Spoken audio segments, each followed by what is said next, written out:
बिस्मिल्लाहिर्रहमानिर्रहीम अस्सलाम वालेकुम। आई होप आप सभी ठीक होंगे। आज की वीडियो शुरू करने से पहले दो चीज़ें बहुत ख़ास हैं, बहुत ज़रूरी हैं, जो कि आप लोगों के लिए जानना ज़रूरी है।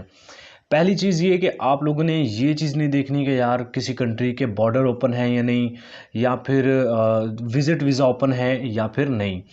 दूसरी जो चीज़ है ये इम्पोर्टेंट ये भी बहुत है कि आप देखें कि जब कोविड-19 आप आया कोरोना, इसकी वजह से स्पेशली एशियन कंट्रीज़ इतने अफेक्टेड नहीं हुए जितने कि यूरोपियन कंट्रीज़ यानी शेंगन स्पेशली कंट्रीज़ अफेक्ट हुए, जिसमें इटली था और भी काफ़ी कंट्रीज़ थे। तो अभी यूरोपियन कंट्रीज़ में वर्कर की बहुत शॉर्टेज चल रही है, बहुत ज़्यादा। तो यूरोपियन बहुत से ऐसे मेजॉरिटी ऐसी कंट्रीज़ की है जिनको वर्कर्स की बहुत ज़रूरत है। अब अगर अपनी एप्लीकेशन आप अभी सबमिट करते हैं, सारी डिटेल्स आगे मैं प्रोवाइड करता हूँ आपको। आप किसी भी कंट्री में अभी जॉब के लिए एप्लीकेशन अगर अपनी सीवी अपलोड करते हैं, अपने अपनी अपनी एप्लीकेशन सबमिट करते हैं, तो इससे आपको फ़ायदा ये होगा कि जब भी वो कंट्री हायरिंग करेगा वर्कर्स की 1 महीने बाद या 2 महीने बाद, तो आपकी जो सीवी है वो या आपकी जो एप्लीकेशन है वो आएगी फर्स्ट सेक्शन में। अब एप्लीकेशन या सीवी आपकी फर्स्ट सेक्शन में आने का मतलब ये है कि हायरिंग जब एम्प्लॉयर करेगा तो वो फर्स्ट में ही आपकी सीवी को पिक कर लेगा। अब फर्स्ट में ही आपकी फर्स्ट सेक्शन से ही आपकी सीवी को पिक करेगा जब एम्प्लॉयर, तो वो आपको हायर करेगा, मतलब आपको हायर करने के चांसेस ज़्यादा होंगे। जो बाद में सीवीज़ हैं उनमें से बहुत कम एम्प्लॉयर्स जो है वो वहाँ से हायरिंग करते हैं, वो स्टार्ट वाले सेक्शन से ही वर्कर्स को हायर कर लेते हैं। तो इससे आपको ये बेनिफिट होगा अगर आप अभी अप्लाई करेंगे। तो ये दोनों चीज़ों को आपने जहन में अपने रखना है। अब आते हैं वीडियो के मेन टॉपिक पे। अच्छा, आज की वीडियो का जो टॉपिक है ये एक ऐसे कंट्री के ऊपर है जो कि यूरोपियन भी है और यहाँ पे शेंगन वीज़ा भी मिलता है। बहुत से लोगों को इस कंट्री का पता होगा, लेकिन 40% लोगों को पता होगा, 60% लोगों को तो इस कंट्री का पता ही नहीं होगा। या जिन लोगों को पता होगा वो इस कंट्री को दो दो पहलू से देखते होंगे। या तो वो इसको सिर्फ टूरिस्ट प्लेस देखते होंगे, और दूसरे नंबर पे वो लोग हैं जो कि यहाँ पे सिर्फ विज़िट करने के शौकीन है या इस कंट्री को सिर्फ समझते ही विज़िट के लिए हैं।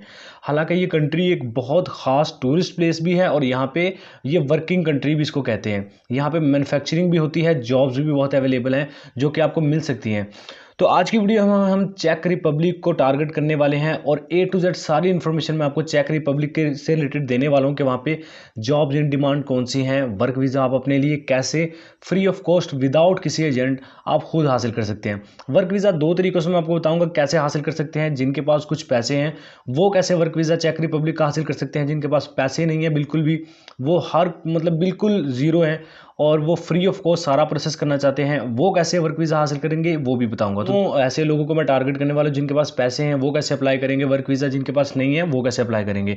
तो A to Z सारी चीज़ें आपको बताने वाला हूँ। वीडियो को पूरा देखें ताकि सारी चीज़ें आप बआसानी समझ सकें। तो सबसे पहले ये समझिए कि चेक रिपब्लिक एक टूरिस्ट प्लेस समझा जाता है। अब किसी भी कंट्री में जब टूरिस्ट ज़्यादा है, टूरिज़्म ज़्यादा है, इट्स मीन कि वहाँ पे जॉब्स भी वहाँ पे ज़्यादा होंगी टूरिज़्म से रिलेटेड। अब टूरिज़्म से रिलेटेड जो जॉब्स यहाँ पे हैं वो मैं आपको बताऊंगा कि कौन कौन सी हैं। इसके अलावा कौन से जॉब सेक्टर हैं जो कि इन डिमांड यहाँ पे रहते हैं वो भी हम आज की वीडियो में डिस्कस करेंगे। अच्छा, सबसे पहली जो चीज़ है वो ये है कि चेक रिपब्लिक में लैंग्वेज कौन सी चलती है, पॉपुलेशन कितनी है, ये कहाँ वाक़या है, इसके साथ कौन से बॉर्डर, कौन से कंट्रीज़ इसके साथ अपने बॉर्डर शेयर करते हैं। बेसिक जितनी भी इन्फॉर्मेशन है अगर मैं बताऊँगा तो वीडियो लंबी होगी, तो अब आपका टाइम वेस्ट नहीं करूँगा। आप डिस्क्रिप्शन में चले जाएँ, जो लोग इस कंट्री की बेसिक जानना चाहते हैं वो डिस्क्रिप्शन में जाएँ, उनको उस वेबसाइट पे चेक रिपब्लिक की सारी इन्फॉर्मेशन मिल जाएगी कि यहाँ कहाँ वाक़या है, यहाँ पे लैंग्वेज कौन सी चलती है, सारी चीज़ें, करेंसी कौन सी है, वो सारी बेसिक्स आप वहाँ से देख लीजिएगा। अब हम आते हैं मेन वर्क वीज़ा पे, क्योंकि मैं ज़्यादातर कोशिश करता हूँ आपको वर्क वीज़ा की इन्फॉर्मेशन देने की। वर्क वीज़ा के लिए सबसे जो पहली चीज़ इंपॉर्टेंट होती है वो ये होती है कि आपको ये पता होना चाहिए कि इस कंट्री में, जिस कंट्री में आप ट्राई कर रहे हैं वर्क वीज़ा, वहाँ पे जॉब्स इन डिमांड कौन सी है, मतलब कौन सी जॉब्स वहाँ पे आसानी से मिल जाती हैं। सबसे पहले तो आपकी स्क्रीन पे भी वो फ्लैश कर रही हैं जॉब्स, और मैं भी थोड़ा सा इनको एक्सप्लेन कर देता हूँ। अच्छा, सबसे जो पहला सेक्टर है जॉब का वो यहाँ पे आता है फायर मेकिंग सेक्टर वर्क, यानी कि मतलब ये कि जितना भी असलानुमा जो चीज़ें होती हैं, या गन्स हैं, बुलेट्स प्रूफ जैकेट्स हैं, इसके अलावा जो बुलेट्स हैं, वो इससे रिलेटेड जितनी भी चीज़ें होती हैं ये यहाँ पे बनती हैं। और ये सिर्फ चेक रिपब्लिक अपने लिए नहीं बल्कि अदर कंट्रीज़ को भी सप्लाई करता है, आर्मी को। तो यहाँ पे इस चीज़ की मैन्युफैक्चरिंग काफ़ी ज़्यादा है।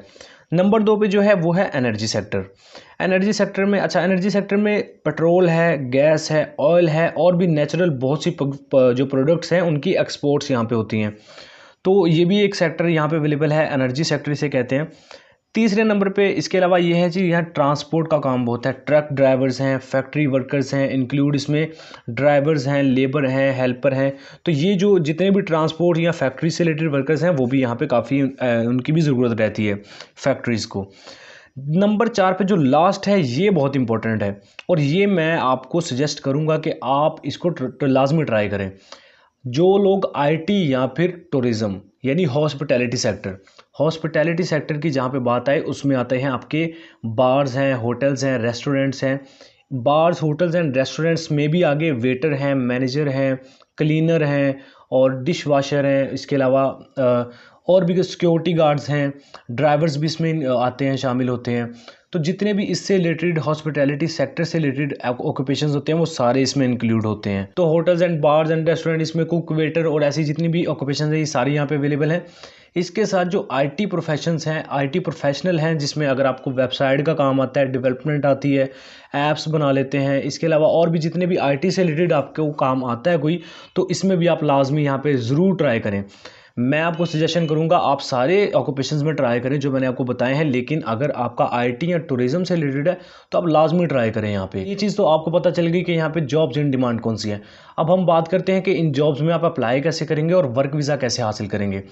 इसमें दो तरीके हैं वर्क वीज़ा हासिल करने के या जॉब अप्लाई करने के चेक रिपब्लिक में।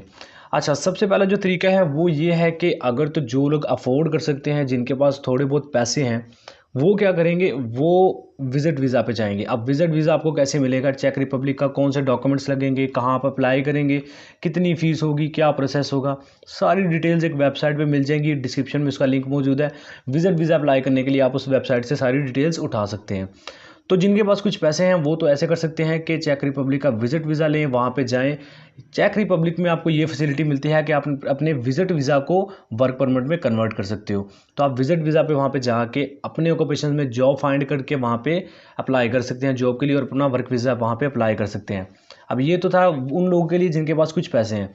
अब जिनके पास पैसे नहीं हैं और वो विदाउट एजेंट, किसी एजेंट के पास नहीं जाना चाहते, कोई रिस्क ऐसा नहीं लेना चाहते हैं, उनके पास पैसे नहीं हैं, उनके लिए जो बेस्ट और इंटरनेशनल लेवल पे जो वे है, जो लीगल है, वो है जॉब पोर्टल्स के थ्रू। मतलब कि जो चेक रिपब्लिक की वेबसाइट्स हैं जहाँ पे एम्प्लॉयर्स, चेक रिपब्लिक के जो एम्प्लॉयर्स हैं जिनको वर्कर चाहिए होते हैं, मतलब फॉर एग्जांपल एक होटल है, उसके जो एम्प्लॉयर है जिसका होटल है उसको अगर वर्कर चाहिए, चेक रिपब्लिक की गवर्नमेंट से अप्रूव्ड जो जॉब पोर्टल्स हैं वो वहाँ पे वो जॉब्स पोस्ट कर देता है। अब बहुत से लोग वहाँ पे अपनी सीवी भेजेंगे, जिसकी सीवी उसे पसंद आएगी या जिसकी सीवी उसे पहले मिल जाएगी वो उसको हायर कर लेगा, जिसकी सीवी सिंपल होगी। तो ये होता है जॉब पोर्टल्स के थ्रू अप्लाई करने का तरीका। अब जॉब पोर्टल्स के थ्रू आप अप्लाई कैसे करेंगे, आपने जाना है डिस्क्रिप्शन में आपको चेक रिपब्लिक के जो एम्प्लॉयर जहाँ पे जॉब पोस्ट करते हैं वो उन वेबसाइट के लिंक आपको डिस्क्रिप्शन में मिलेंगे। आपने उन वेबसाइट को ओपन करना है, वहाँ पे सर्च बॉक्स में अपनी जॉब ऑक्यूपेशन लिखना है जो मैंने आपको बताया। इनमें से जो भी आपका जॉब ऑक्यूपेशन है वो वहाँ पे लिखें, सर्च करें, जितनी भी आपसे रिलेटेड जॉब्स आ रही हैं उनमें अप्लाई करें। अब जब आप जिस जॉब में अप्लाई करना चाहते हैं उस जॉब पे क्लिक करेंगे। जब आप उस जॉब पे क्लिक करेंगे तो वहाँ पे सारी डिटेल आ जाएगी कि ये जॉब कहाँ वाक़या है, कहाँ लोकेशन है, कितनी आपकी सैलरी होगी, कितना आपका ड्यूटी टाइम है, सारी चीज़ें वहाँ पे लिखी होंगी। आपने वो चीज़ें गौर से पढ़ लेनी है। अब उनमें अप्लाई आपने ऐसे करना है कि उसी जॉब के एंड पे या तो कंपनी ने लिखा होगा कि go to company official website, तो आपने वहाँ पे जाना है, कंपनी की वेबसाइट पे जाके वहाँ पे एक छोटा सा फॉर्म फिल करना है जिसमें अपना नाम, सरनेम, अपना ईमेल और अपनी सीवी अपलोड कर देनी है, साथ में कवर लेटर अटैच कर देना है। तो बस आपने ऐसे अप्लाई कर लेना है। अब जो दूसरा तरीका होता है वो होता है कि आपकी जॉब के नीचे एम्प्लॉयर ने अपनी ईमेल दी होती है, आपने उस ईमेल पे अपनी सीवी और कवर लेटर सेंड करना होता है। बस यहाँ तक रहता है अप्लाई करने का प्रोसेस। जब आप अप्लाई कर लेते हैं, अच्छा इसमें एफ़र्ट्स बड़ी बहुत मायने रखती हैं। आपकी जो सीवी है वो आप इंग्लिश में भी बनाएं और जो चेक रिपब्लिक की लैंग्वेज है ऑफिशियल उसमें भी बनाएं। दोनों सीवीज़ के ज़रिए आप अप्लाई करें और कोशिश करें कि अगर आपकी फ़ील्ड में चेक रिपब्लिक के जॉब पोर्टल्स पे 200 नौकरियां निकल रही हैं तो आप 200 में ही अप्लाई करें। कोशिश करें मतलब 200 में अप्लाई करने की। अगर 100 में भी अप्लाई करें तो उनमें से किसी ना किसी में से तो आपको रिस्पॉन्स आएगा। तो जितनी जॉब्स में अप्लाई करेंगे आपका ही फ़ायदा है, फ्री ऑफ कॉस्ट है, कोई पैसा भी नहीं आपका लगता, तो अप्लाई करने में कोई हर्ज नहीं है। एजेंटों को लाखों रुपए देने मतलब वो रिस्क पे होते हैं। आपको इसमें कोई पैसा देने की ज़रूरत नहीं है, आप फ्री ऑफ कॉस्ट अपने लिए अप्लाई कर सकते हैं। अब जब आपने जॉब के लिए अप्लाई कर दिया, अब अगर तो आपकी सिलेक्शन एम्प्लॉयर कर लेता है, वो आपकी उसको सीवी आपकी पसंद आती है, सिंपल सीवी है, उसमें आपने अपनी बेसिक इन्फॉर्मेशन लिखी है, नाम लिखा है, अपने बारे में लिखा है, सिंपल सी आपने सीवी बनाई है, एम्प्लॉयर को पसंद आती है, वो आपको सिलेक्ट कर लेता है। फिर वो आपका एक छोटा सा इंटरव्यू करेगा, आपकी फील्ड से रिलेटेड सवाल पूछेगा, आपने उसके जवाब देने हैं।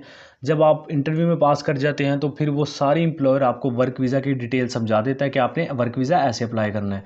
वर्क वीज़ा अप्लाई करने के लिए आपने सिर्फ डॉक्यूमेंट्स एम्प्लॉयर को सेंड करने हैं, वो आपका वर्क परमिट वहीं से अप्लाई करेगा खुद ही। सारा प्रोसेस एम्प्लॉयर ही करता है, आपने सिर्फ उसे डॉक्यूमेंट्स देने हैं, पैसा आपने कोई नहीं पे करना। याद रखें, जितने भी ये जॉब पोर्टल्स के थ्रू वर्क परमिट होते हैं ये सारे फ्री होते हैं। इनमें जितना भी खर्चा आता है एक से लेके ए टू जेड, मतलब जितने भी पैसे लगते हैं वो सारे एम्प्लॉयर अपने पास से लगाता है, क्योंकि आपको एम्प्लॉयर की ज़रूरत नहीं है, एम्प्लॉयर को आपकी ज़रूरत है। एम्प्लॉयर ने आपसे काम लेना है, तो लिहाजा वो सारा खर्चा खुद करता है। इवन इनके टिकट्स भी आपको एम्प्लॉयर खुद प्रोवाइड करता है। तो ये बात याद रखें कि आपने किसी को पैसा नहीं पे करना, ये सारे totally free of cost work permit होते हैं जो कि जॉब पोर्टल्स के थ्रू मिलते हैं आपको। मैं आपको बता रहा हूँ कि जॉब पोर्टल्स के थ्रू अप्लाई करने के लिए आपकी एफर्ट्स बहुत मायने रखती हैं। आपकी सीवी अच्छी होनी चाहिए, आपने कवर लेटर आपका अच्छा होना चाहिए, ये दोनों चीज़ें अच्छी होंगी। उसके बाद आपकी एफर्ट जो दूसरी है वो ये है, जितनी भी जॉब्स निकल रही हैं आपकी फील्ड से रिलेटेड उन सभी में अप्लाई करें, तो इंशाल्लाह आपको रिस्पांस किसी ना किसी में से आ जाएगा। तो यार फ्री ऑफ कॉस्ट है, ट्राई करने में कोई हर्ज नहीं है, लाजमी अप्लाई किया करें। अभी अप्लाई करेंगे तो जब भी हायरिंग करेंगे एम्प्लॉयर, तो आपकी जो सीवी है वो ऊपर आएगी, फर्स्ट सेक्शन में आएगी, जिससे आपको जॉब मिलने के चांस ज़्यादा होंगे। तो लाजमी भी ट्राई कीजिएगा, कोशिश कीजिएगा कि आपकी सीवी जो है वो सिंपल हो, उसको समझने में, एम्प्लॉयर को समझने में आसानी हो। वीडियो देखने के बाद भी आपके जहन में कोई क्वेश्चन है तो कॉमेंट सेक्शन में ज़रूर बताइएगा, या फिर आपने जो सोच के इस वीडियो को क्लिक किया था वो इन्फॉर्मेशन आपको इस वीडियो में नहीं मिली तो भी आप कमेंट सेक्शन में बताइएगा। मैं कोशिश करूंगा आपकी क्वेरी हल करने की। वीडियो थोड़ी सी भी हेल्पफुल रही हुई या थोड़ा सा भी वीडियो से नॉलेज मिला हुआ तो लाइक करके चैनल को सब्सक्राइब कीजिएगा। मिलते हैं नेक्स्ट वीडियो में, तब तक के लिए अपना और अपनी फैमिली का बहुत सारा ख्याल रखिए। टेक केयर, अल्लाह हाफिज़।